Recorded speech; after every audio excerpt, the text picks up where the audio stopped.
Minsan, ang dali nating mangako, lalo na kapag emotional tayo or excited about something. Gagawin ko, babawi ako, next time I'll do better.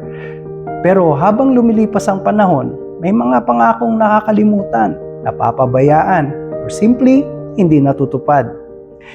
The question, how many promises have you made and how many of them have you fulfilled, makes us pause and look at ourselves honestly. Sa family, friendships, relationships, at kahit sa trabaho, our words create expectations. Kapag paulit-ulit tayong nangangako pero hindi kumikilos, eventually, people stop believing what we say. Hindi naman ibig sabihin na kailangan mong tuparin lahat ng sinabi mo kahit nagbago na ang circumstances. Sometimes, the responsible thing to do is to communicate, explain, and admit when you cannot keep your word.